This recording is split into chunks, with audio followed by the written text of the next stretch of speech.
Hello and welcome to Run Testers, my name is Nick. In this video we're going to be comparing the Saucony Ride 17 and the Saucony Triumph 22.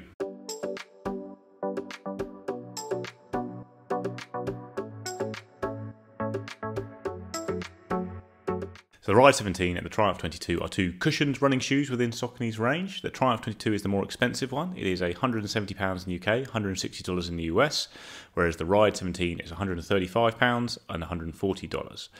The Triumph is also the heaviest shoe. It's 322 grams or 11.4 ounces in my UK size 9, whereas the Ride is 306 grams or 10.8 ounces. Got a 10mm drop on the Triumph and an 8mm drop on the Ride. The Triumph stack height hits 37mm at the heel and 27 at the forefoot, whereas the Ride is 35mm at the heel and 27 at the forefoot. So the Ride 17 has a PWRRUN Plus midsole and a sock liner on the shoe. You've got an engineered mesh upper with a decent amount of padding around the tongue and heel, but not quite as much as you get on the Triumph 22, and then you've got a rubber outsole with pretty good coverage there. You've got all the key impact areas are covered on the shoe. There are some exposed foam areas, but not in places that are likely to see a lot of wear and tear. And the Triumph 22, you've got a PWRRUN PB midsole, which is Saucony's PEBA-based foam, the stuff that has previously been used on shoes like the Endorphin Speed and Pro, now makes an appearance in the Triumph 22, which is the big difference to the Ride 17, which is the PWRRUN Plus foam that was used in previous models of the Triumph. So with that PWRRUN PB midsole, you've got a ortho-light sock liner, you've got quite a wide base and sidewalls of foam to add stability to the shoe, and a substantial internal heel counter, which is something you also get on the Ride 17 actually. You've also got an engineered mesh upper with, like I say, even more padding around the tongue and collar than you've got on the Ride. In general, the upper's a bit thicker and more padded, I'd say, on the Triumph. And again, you've got a rubber outsole. There's more coverage of this on the Triumph compared to the Ride, but shouldn't make too much of a difference in terms of durability, with both of them, like I say, having the key impact areas covered. Alright Tom, let's start with the fit of the two shoes. Do they fit your feet? They both fit my feet. They're both absolutely fine. I'd probably say that the Ride is a little bit narrower, but not narrow by any major stretch of the imagination. I think it's a little bit more fitted, but both are fine. I'd buy them in my UK size 8. Yeah, I think they're both fine in my normal running shoe size. Saucony are a pretty consistent brand, and they are quite consistent. The only concern I've got with the fit, which isn't a concern with the fit so much, is I don't like these eyelets on the Ride. I ripped through them when I was tightening my laces once. Too weak, these eyelets. I've never ripped any other eyelets off. Got a slightly more traditional and strong setup on the Triumph, but yeah, otherwise no concerns with the fit.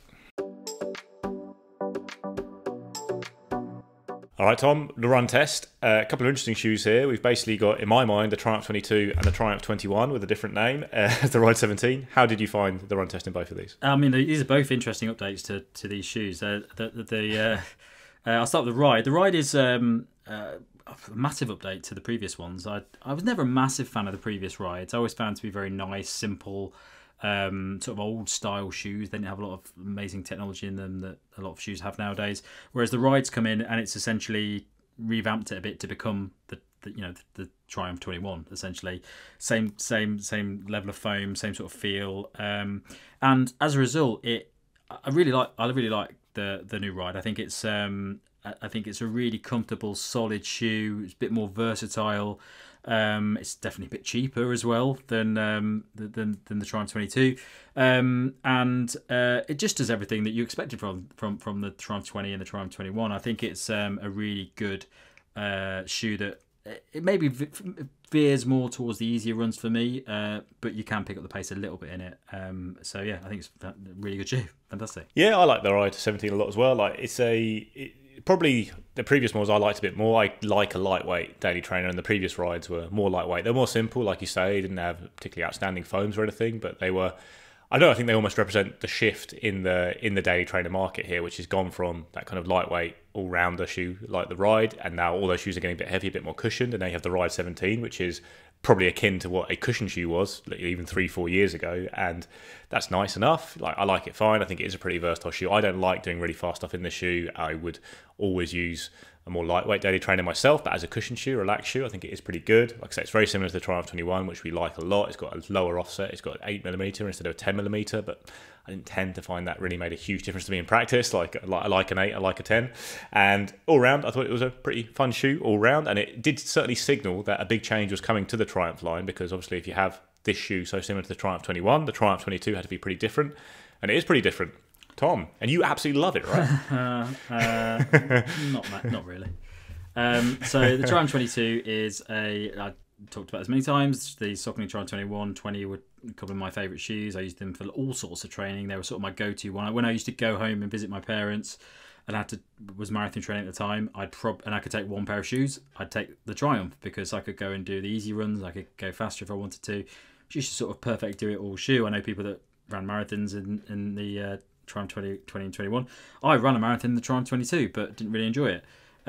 So the Triumph 22, 6 days after another marathon, always good to get that. Always good to get that in. But the Triumph 22, I think it really comes down to on paper it looks like a really exciting update. I'm a massive fan of the Saucony Dolphin Pro 3. I love that foam. It works really well for me. That foam being put, the PWRRUN PB foam being put into the Triumph 22. It's a very different feeling foam. It feels a little bit firmer for me. I land in the midsection of the shoe, and I don't seem to get any bounce from it. I don't feel any softness.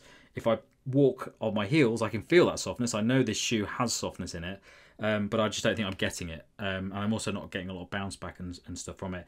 I do think it feels a bit more stable, which I don't need. So again, that's not a benefit for me. And I do think it loses a little bit of a rolling action in the shoe. So yeah, it doesn't work for me. It's just a shoe that doesn't really work for me, which is a shame because I really like the Triumph 21. Yeah, I like the Ride is an indication of what's happened to daily trainers quite a lot to be more cushion shoes. The Triumph 22 is an indication of what's happened to cushion shoes, which is they become max cushion shoes, big wide bases, stable bases, soft foams, really geared up for comfort, and that's what's happened to the Triumph 22, and I don't really mind it. Like, it was fine for me. I rolled for a lot of easy runs in it. I land at the heel, and you definitely get a softer feeling in the shoe, I think, than Tom's getting when he runs in it, landing in the midfoot. And that's quite nice. It's soft. It's not particularly bouncy, which is surprising given the foam here. I thought you would get more spring back, but it doesn't really happen. And it just feels like a big cruisy shoe for easy runs. That's fine. I quite like that, when I'm on an easy run, but it's not the kind of shoe I tend to really buy or enjoy having my rotation myself. But there clearly is a market for it out there, and I guess Saucony thought they weren't hitting it that well with the Triumph, which was more of a cushion daily trainer, like we talked about. It was a bit more similar to the Ride 17, and the 22 has now gone after that, a big cushioned premium materials, our best foam and a big wide base, a shoe that everyone can use and get those kind of benefits. And yeah, it's surprising. It doesn't really feel like a PWRRUN PB shoe as we would have expected it to, based on our experience with that foam before. Feels like a big cruiser, but I definitely think the Ride 17 is a more versatile shoe. It's a shoe that you can use for day training. While it is still very comfortable, I think. I don't really think you're sacrificing a lot of comfort with this design here, but you've got that bigger shoe here, wider at the back, sidewalls of foam, nice stability elements, and it will be a shoe that people I think will really love. Some people, but I just don't think it's a shoe that people who love the Triumph 21 will necessarily really love. They'd probably get a look more at the Ride 17 if I was them. Verdict then, two big shoes, lots of cushioning, durable shoes, expensive shoes in the case of the Triumph 22. I'd say for me they'd both be easy day shoes, but there is probably more versatility in the Ride. I think, Tom, you'd say you prefer the Ride, right? Yeah, okay, so there's two ways you can look at it. If you compare these two shoes and take price out of the equation, I would go for the Ride. I think it's more versatile, I think it's more comfortable to wear, it works for my style of running a little bit better, and it just feels like a nicer shoe, especially just a little bit more rolling from it. I mean, it's essentially feeling like the Triumph 21, which is a shoe I really, really like. The other way of looking at it is if you do include price, and the Ride 17 is by far the best choice based on price. So either way I look at it, I'll go Ride 17 because I just think it's a much better, rounded, more versatile shoe that just has a lot more benefits from it. Triumph 22 for me is now gone from being versatile to being quite specific in how people would use it.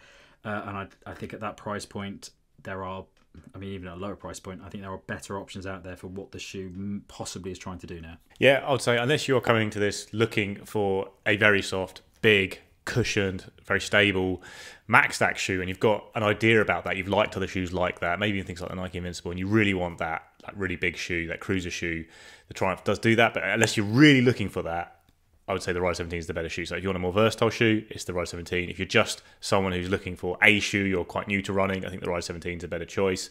I think if you want a nice protective cushion shoe to add to your rotation, I'd probably still use the Ride 17 myself for that because it's, it is still very cushioned and lightweight. So yeah, I think you've got to really have an idea of what you want in the Triumph to be that big cruiser. And I think it is a much more niche shoe now than it was before, but it is quite a big niche, I think, these days. So if you really are after that all-out kind of cushy feeling, you land on your heels like me and you want that softness there, you are going to get it a bit more with the Triumph, but I do think the Ride is a pretty comfortable shoe. It's cheaper and you are getting probably a lot more from it.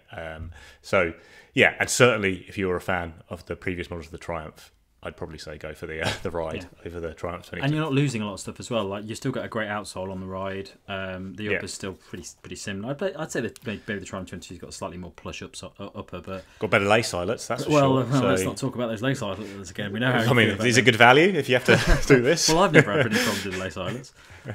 Must be really angry that day. But other than that, it's not like you're losing anything. Sometimes when you compare these shoes with the lower cost ones, you lose a load of outsole and stuff. But there's nothing really in it for me that I would massively say you're getting more from. So definitely Ride 17 all the way for me in all accounts.